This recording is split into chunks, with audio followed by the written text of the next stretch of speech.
Hello everyone, myself Sakshi and I am from Electrical Engineering Department. So welcome to the Sakshi Electrical Engineering. जैसा कि हम लोगों का special unique short series चल रहा था जिसका नाम है स्पेशल साक्ष्य सीरीज, उसी का क्लास 7th को आज हम कंटिन्यू कर रहे हैं। क्योंकि ये बहुत शॉर्ट ड्यूरेशन का सीरीज़ है जिसमें हम to the point only exam oriented content पे बात करते हैं, इंपॉर्टेंट टॉपिक्स से रिलेटेड। ओके, सो चलते हैं हम आज के अपने टॉपिक पे जिसका नाम है stacking factor of transformer. Very very important topic for your exam point of view. Okay, so देखिएगा मेरे साथ।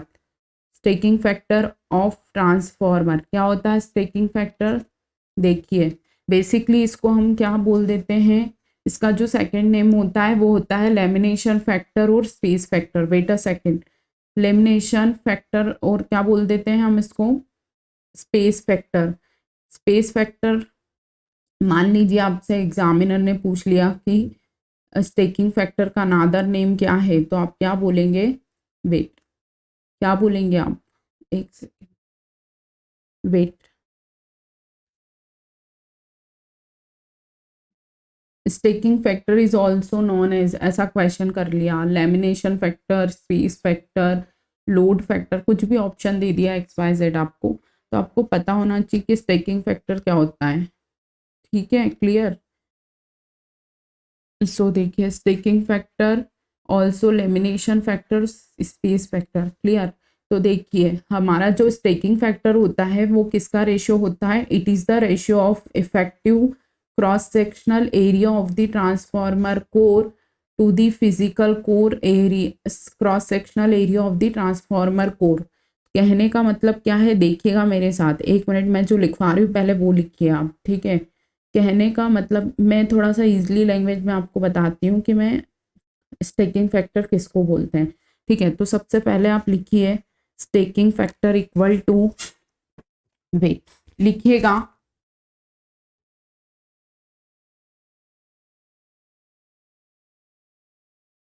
वेट,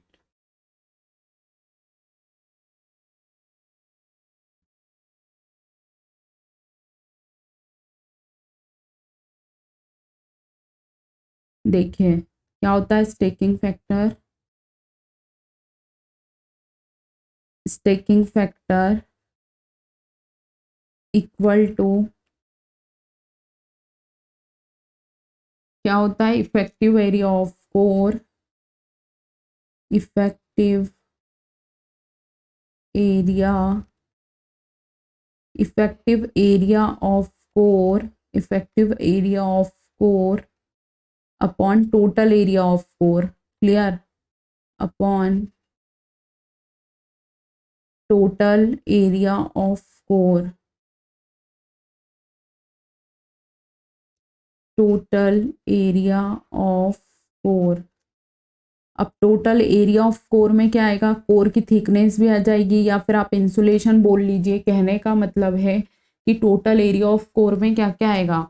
एक तो इफेक्टिव एरिया आएगा और थिकनेस आएगी लेमिनेशन की। तो आप क्या लिखेंगे?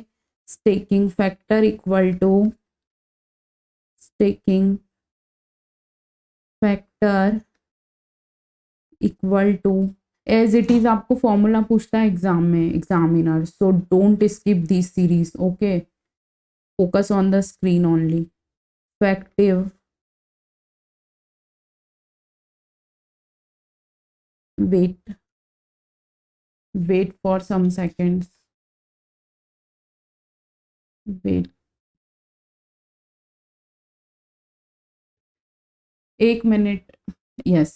देखिए क्या लिखेंगे हम? इफेक्टिव एरिया, वेट, चलिए लिखिएगा। इफेक्टिव एरिया तो एज इट इज आएगा, मतलब कोर का जो एरिया है, इफेक्टिव मतलब विदाउट इंसुलेशन, मतलब कोर जो नॉर्मली जो कोर का एरिया है वो आएगा, और टोटल एरिया ऑफ कोर में क्या आएगा?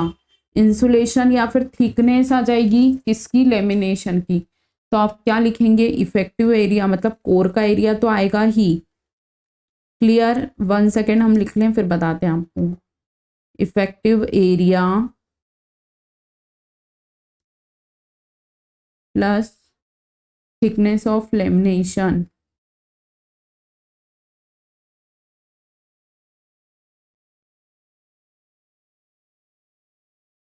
Thickness of lamination, very very important.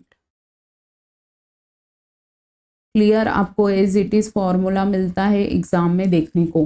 पहले तो आप ये बताइए कि स्टेकिंग फैक्टर होता क्या है, तो आप क्या बोलेंगे? Staking factor generally effective core का इफेक्टिव एरिया अपॉन कोर का टोटल एरिया, मतलब इफेक्टिव एरिया मतलब जितने में कोर रहती है, और टोटल एरिया मतलब कोर का एरिया प्लस लेमिनेशन, उसमें जो उसका लेमिनेशन की जो मोटाई है वो पूरा इंक्लूड, मतलब कोर और लेमिनेशन की जो मोटाई है उनको मिला के हम पूरा क्या बोलेंगे? Total area of core.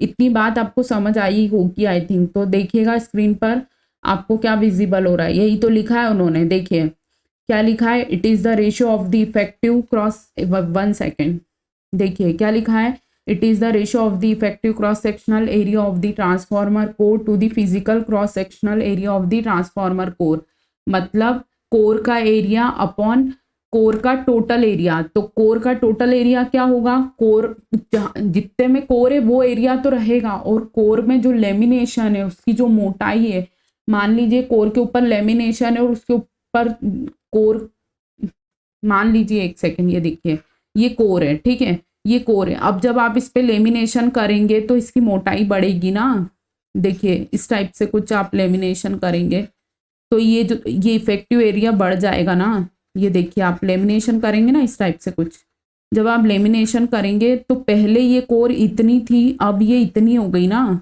समझ आ रही है बात? मतलब ओरिजिनल कोर का एरिया अपॉन टोटल कोर का एरिया, टोटल में क्या आएगा?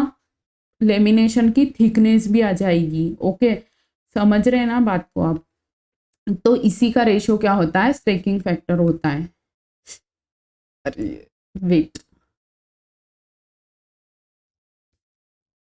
क्लियर? सो देखिएगा 1 सेकेंड, सिस्टम हैंग हो रहा है। समझ आ रहा है ना आपको? स्टेकिंग फैक्टर ऑफ कोर क्या होता है?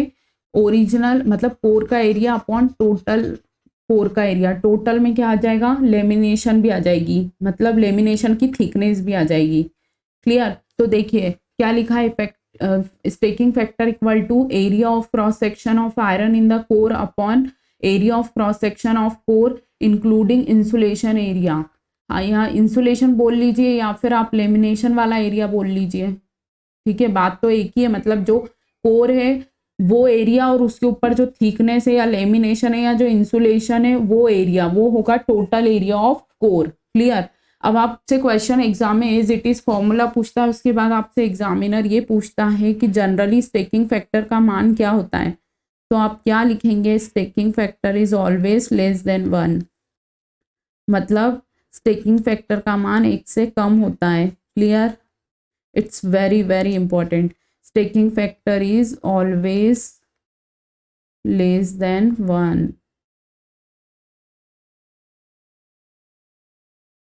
less than 1, always less than 1। Clear? I hope यहाँ तक आपको क्लियर हो गया होगा। और ये जो फॉर्मूला है ये वेरी वेरी इंपॉर्टेंट है। क्लियर? क्या क्या फॉर्मूला है हमारा?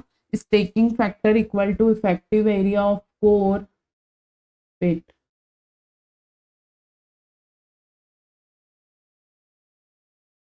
ये देखिए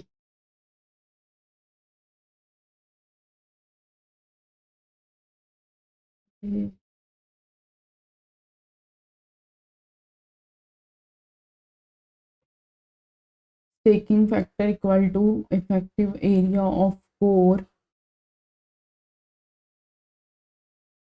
upon effective area plus thickness of lamination, very very important। clear? wait,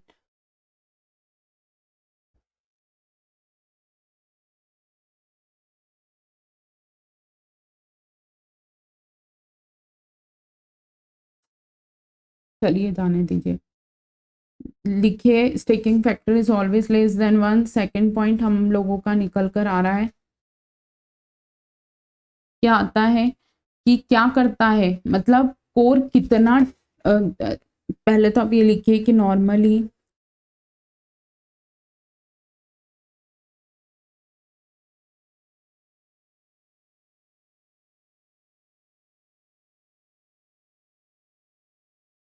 normally staking factor is 0.9।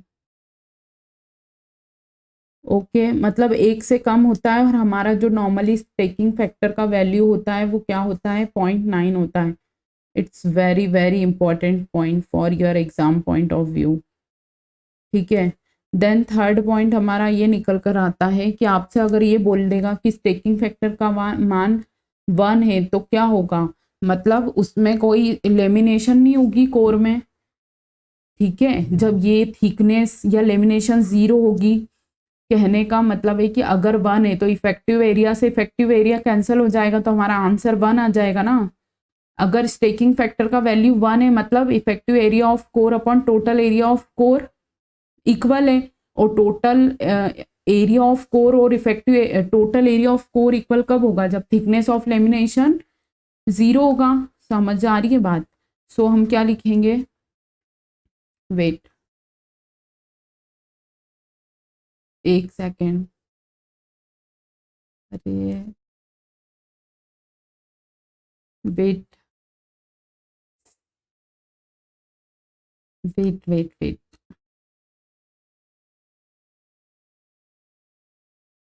Okay. So हम क्या लिखेंगे, देखिए stacking factor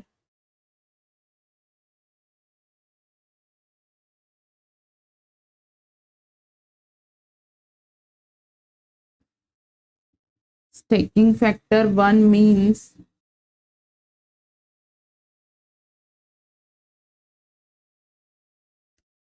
staking factor 1 means there is no lamination in the core. There is no laminations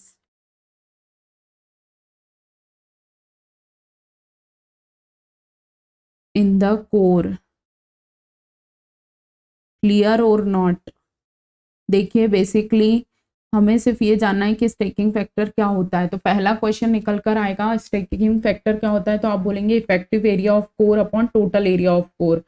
total area of core में क्या क्या include रहेगा, तो देखिए इफेक्टिव एरिया तो रहेगा, उसके बाद थिकनेस ऑफ लेमिनेशन रहेगा। दूसरा क्वेश्चन निकल कर आता है स्टेकिंग फैक्टर का मान क्या होता है, तो आप क्या बोलेंगे staking factor is always less than 1।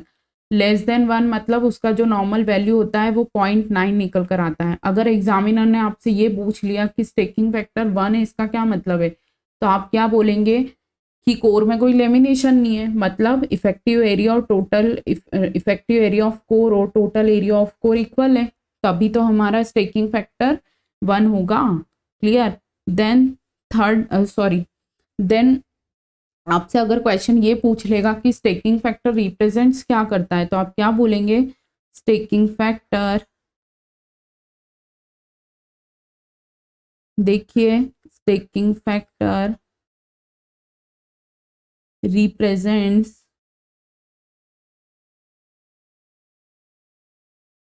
Staking factor represents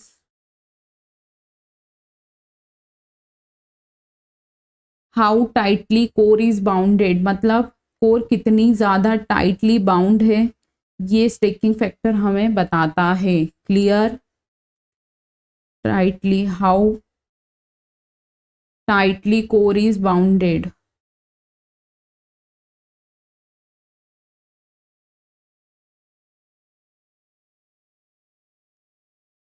clear, समझ आ गया। ये आपको जो मैं लिखवाया है ओनली ये पॉइंट्स आपको टू द पॉइंट याद रखना है, क्योंकि ये हमारा साक्ष्य सीरीज बहुत स्पेशल यूनिक शॉर्ट सीरीज है, इसलिए इसको बिल्कुल भी हल्के में मत लीजिएगा।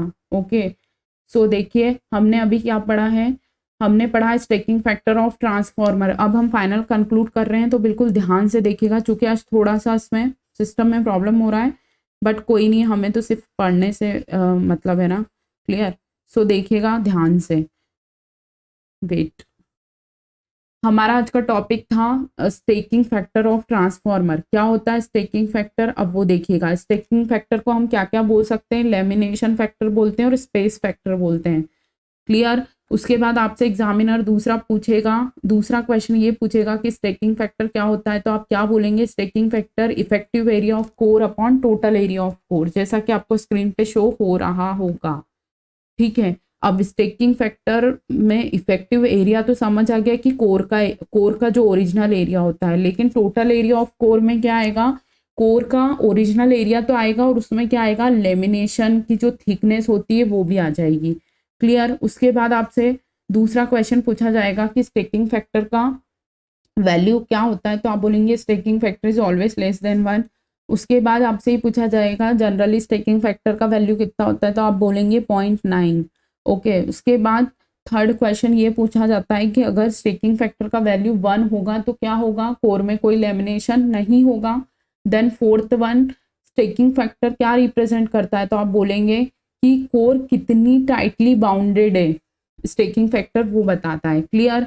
तो देखिएगा स्क्रीन पर हमारे साथ, और जो भी स्टूडेंट्स इलेक्ट्रिकल इंजीनियरिंग से बिलोंग करते हैं, जो अपने state all state AE JE या फिर सेंट्रल एग्जाम्स प्रिपरेशन कर, central level exams like SSC JE, RRB JE, UP PCL, UP RBNL, RB Rajasthan electricity board, या फिर आरएसएमएसएसबी, या फिर आप बोलिए MP PGCL, MP sub engineers, या फिर आप किसी भी स्टेट के जेई को टारगेट कर रहे हैं, तो जुड़िए हमारे साक्ष्य सीरीज के साथ और अपने एग्जाम की प्रिपरेशन को बूस्टअप कीजिए हमारे साथ, क्योंकि ये बहुत short duration to the point only important topics का आपको निचोड़ दिया गया है। आप इसीलिए प्रॉपर सीक्वेंस वाइज आप लेक्चर्स को देखिएगा, आपके लिए प्रॉपर प्लेलिस्ट अवेलेबल है। सो आप चैनल पे विजिट कीजिए और साक्ष्य सीरीज की first, second, third, fourth, fifth and six, seventh, अभी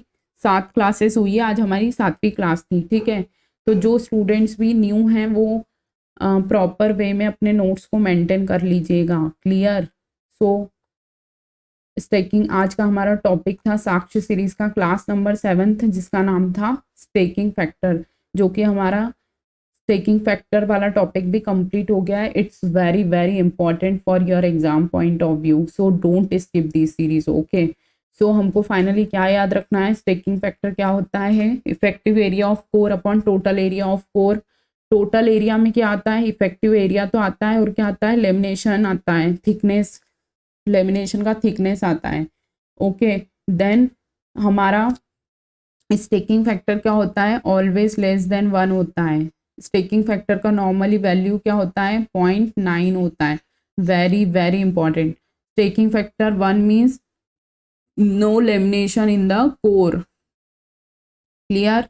देन स्टेकिंग फैक्टर क्या रिप्रेजेंट करता है, how tightly core is bounded, मतलब कोर कितनी टाइटली बाउंड है, ये बताता है हमारा स्टेकिंग फैक्टर। ओके। सो आप पीवाईक्यू क्वेश्चंस उठाइएगा, ट्रांसफॉर्मर के टॉपिक पे देखिएगा, आपको क्वेश्चन मिल जाएगा कि स्टेकिंग फैक्टर का फॉर्मूला पूछा है उन्होंने। ठीक है। सो एक सेकेंड वेट।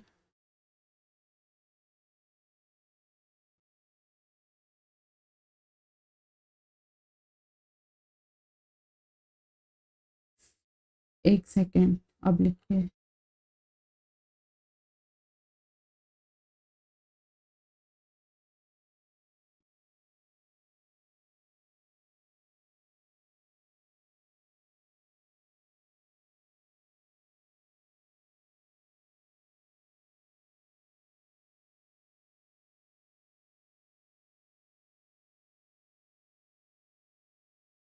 ओके। तो आई होप आपको ये लेक्चर अच्छा लगा होगा, चूंकि थोड़ा सा टेक्निकल इश्यूज आ रहे हैं लैपटॉप में, लेकिन सिस्टम में थोड़ा सा हैंग हो रहा है, बट कोई ना, ये तो हो जाएगा रिजॉल्व। ओके। सो मिलते हैं हम अपने नेक्स्ट लेक्चर में, तब तक के लिए thank you students, have a good day, good night.